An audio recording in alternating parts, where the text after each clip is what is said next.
We head for the sky, it's alright. Our wings wouldn't fly, it's alright. If we are crashing down again, pieces of love, it's alright. Scattered in mud, it's alright. You're giving me a lie again.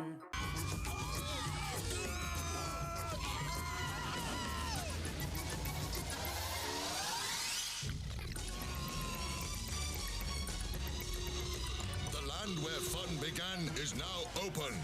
Oakland at ALTON Towers. Welcome everyone, welcome to part 5 of my ALTON Towers series, and this is going to be season 2006. Now a lot happened this season. Managed to get a little bit of a break from games and become a team leader. I also experienced Fall Aggressor, and I did a qualification at college at ALTON Towers customer service. So if you want to hear about them, then please keep watching. If you do like this kind of stuff, then please give it a subscribe and hit that thumbs up or thumbs down, whatever you want to do, and comment, because on part 7 I'm going to be doing a Q&A. So if you want to ask lots of questions about ALTON Towers, things like that, I might be able to answer, then please comment below and let me know. So as always, every season you have to go through training, you have to go through an interview. Training days are roughly the same, but you're meeting new staff members and managers most probably, so it just gives you a bit of refresh as well. Ooh, bit of a kick and a refresh. So yeah, so interview, I managed to get the job again, and this time I went with the interview. Kev's back, Josh is back, and the training is now called Dazzler training. So yeah, I think that year we did a lot of puzzle solving in the team. Sudoku, I think it was. I think Jason Brown managed to produce his Sudoku puzzles, and we had to sit down and work as a team to do it. Quite interesting. And the season started on March the 18th, 2006. And it was a Cadbury staff day. And my first task was to train someone up on Dino Derby, which was quite good, going from being on it most of the season last year to training someone up. I was also on Dino Derby quite a lot this year as well. So Jason Brown, Kevin, Jossie and Kylie were the top ones I worked with, and came back and blah blah blah. So Dino Derby displays I was asked more to do that this year. Still, there was still odd days when I didn't have it in me, but other days I could just whiz through it and just do something hopefully was good. So yeah, so it was nice to be creative side. Normally my creative side lies on the PC, but when it comes to rearranging displays, I think I gained the knack. I don't know how I gained it. I think it was just, luck, I think. And making the teddy bears stare outwards so people could stare at them and draw them in the game. Don't know if it worked or not, but we did have a few customers. The college course I started was an MVQ level 2 and customer service, and the guy came out once a week and to assess me, to talk to me, to see how I'm doing, to set me some tasks and challenges, and witness my work to see if I was doing good. I managed to finish the course, thank you. There was an event that happened that year but I can't talk about, but that completed a third of my course, just one little thing that happened. So fair dues. Fair dues to the guy who did that. Anyway, can't go into it. Whoever worked there with me that year, if I say that Oakland got evacuated and all areas got evacuated, then you know what I mean. They had the first chocolate towers volcano at the front of the entrance, and Father Easter, which is supposed to be a Father Christmas rip-off, but he was more like how can I say it, that movie actor Shaft, more like that. It was like, it's a strange concept. I don't think it worked.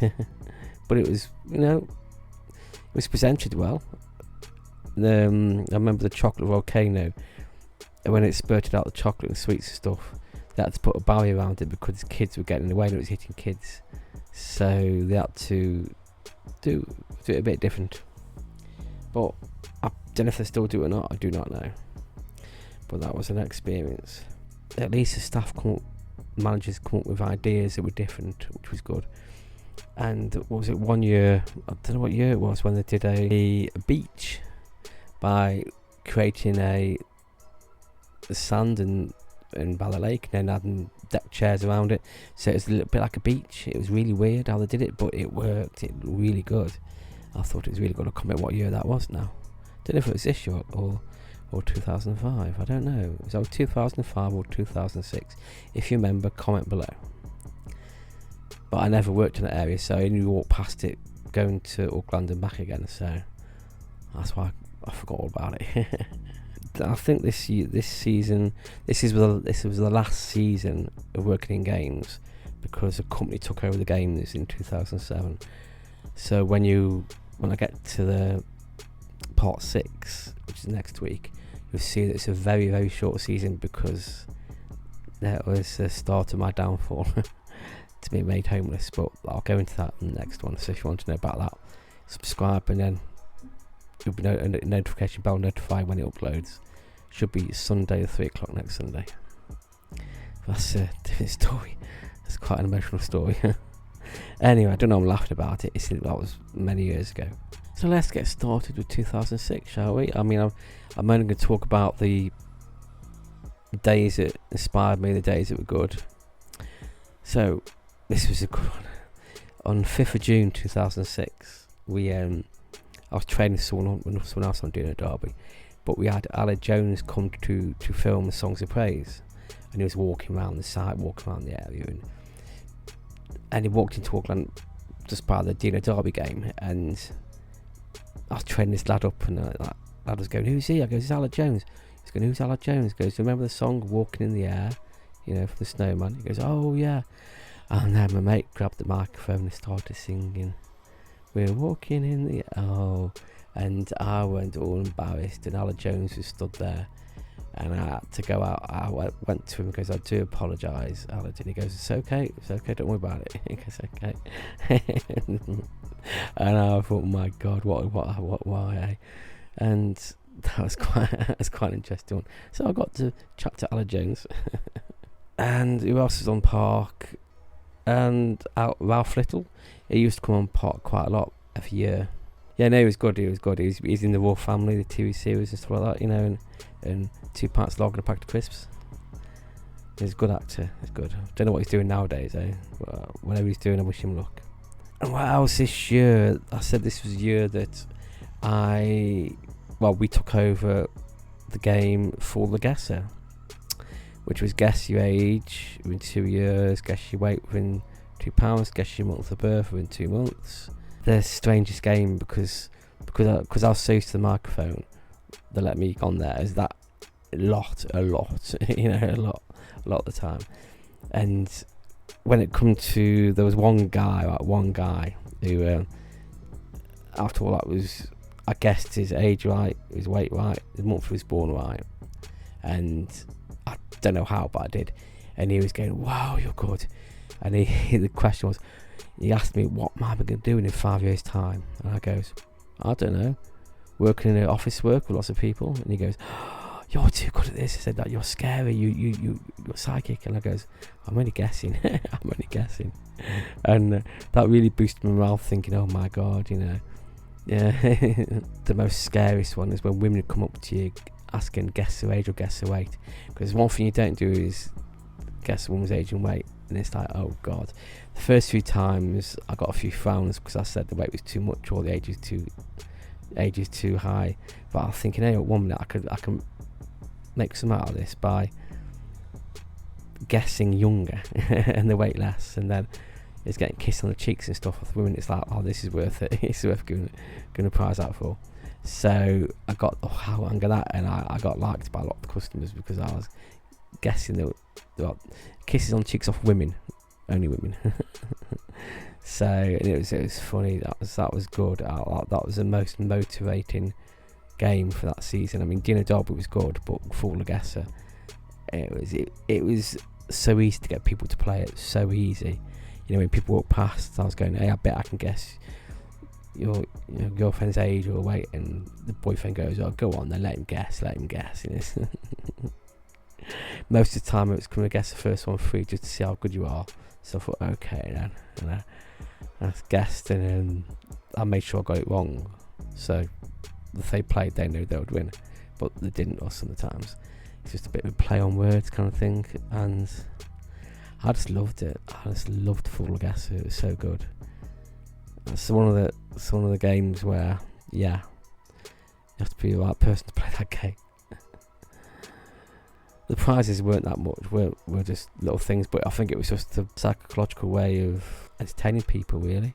There was two of them. There was one down the bottom end of ALTON Towers by Merry England, which someone else ran. So it was you know, there was a few of them down there. So what else in the 2006? It was the start of the World Cup 2006 as well. I mean, we had the Euros, but this is the World Cup one, and again.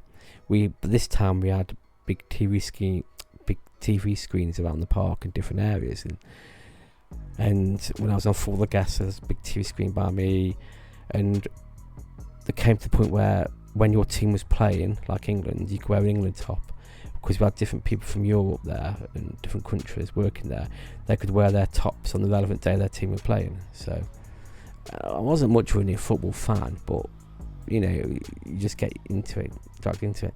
And the football game we had, we got a lot of complaints about, because we only had lines, you know, because it's 3 lines on the shirt, like 2 lines. When another country was, like say the German guy was playing, he didn't win a German toy because it was all English prizes. But I had no control over that. You got a bit of mouth, but you know, you thought, well, you say to him, well, this is England, isn't it? You know. What else? Also, this is a year that Jason Bell let me run Ugland for a few days here and there, and that was an experience. I was like the team leader. We had to, you're in charge of the area, as in the game staff, and you had to make sure that they had enough change, the bags they had, make sure they had enough water, make sure they were okay, keep checking them to make sure they weren't too hot or whatever, because one of the days I did it was really hot, and I had to make sure they had the water all the time, and there was games in cover, you know, so it was they could swap the games, but it was tricky because everyone wanted to go into the Segosaurus because it was like, it's so nice in there because of the water, but you had to try and plan it, because I think I made a muck up now and again, but I did apologise a day after, saying I tried the best I could, but you know, I think they said they were okay, and I hope I did well that day. I did do other days, but it was a case of you had to count the money, make sure the monies were right when you give them change. You had to, and you had security pop up randomly to check, make sure you were doing the money was right and stuff. So I think one of the days I did it, we had security come up and check in. We had to count the safe, count the money, make sure no one was fiddling stuff. And I was like, oh, what's happening here? Say, where's Jason? Where's that lot? I mean, what am I supposed to do here? You know, and it's like, it was, yeah, I did have anxiety in them days, but I didn't realise it was anxiety. I thought it was just the way life, you know. But I did enjoy it because it gave me responsibility, and they trusted me to do it. It was like, wow, you know. Other, like Jossie did as well, and Chris Draper as well, they took charge odd days, and Jason Brown was giving people the opportunity to learn these things, because we've been there for so many years. So it was really nice, and thank you, Jason Brown, for doing that, you know, for giving me the opportunity, and everyone else an opportunity as well. It was a team effort. But when you had about 5 or 6 people or 7 people to look after, it was tricky. It was tricky, but hopefully I managed it. If you were there that day I was there, I hope I did a good job. Comment, let me know below, please. Also, each season we get 40 tickets to use, but we can't use it during event days, kind of thing.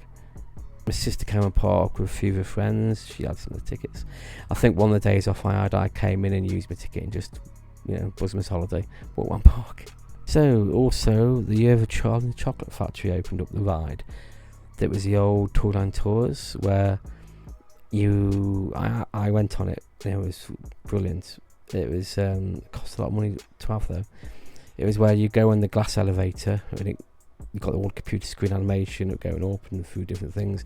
Then you went on a little boat ride around the chocolate factory kind of thing, and it was good. It was good for kids. The elevator was quite an experience, but yeah, I just not that. I don't think it's there anymore. I don't think so. This is like, it's going back a few years. So my altogether thoughts for the final season on games, yeah, it was good. It was good. It was upsetting knowing that. Well, I did try to apply to go on the games next year, but it'll be a completely different company, different management. But they didn't want the returners to really come back because they didn't want to be told how the game was won from the old way. They just wanted completely new people. When during the interview, because this diary I'm reciting off cut down version, it was on my website, so people could read it with family and stuff, and they actually found the website and read it, so they knew more about me than most people and more about why I was working there. And the interviewers, I felt a bit intimidated by that, but it was on the internet for everyone to read.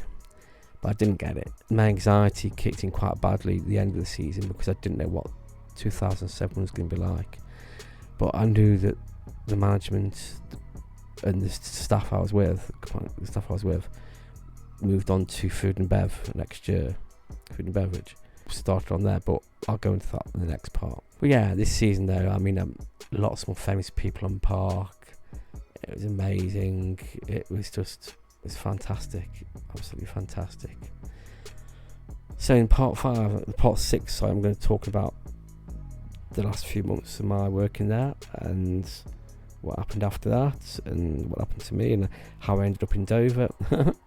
Yeah, and then part 7 will be Q&A, answer questions if you want to ask any questions. If not, I'll dig random questions out online and just answer random questions about theme parks and stuff, about Alton Towers hopefully. And then after that, I'm going to be looking on YouTube for old commercials, ads, and react to them, and some old video footage I can find from other people, and just maybe talk about the famous people I've met or talk about all things like that. I don't know. You tell me what you want to know about Alton Towers from 2003 2007, or I might be able to talk about. I could talk about the black hole. I could talk about the Oblivion. I could talk about the problems we had with the Roper family, but I don't want to go too much into that. That was hilarious. I might talk a little bit of that. And fireworks and Halloween, yeah. So that's it for part 5. I hope you enjoyed. Thumbs up, subscribe, comment, hit the notification bell to be notified when I upload, and I shall see you in the next one.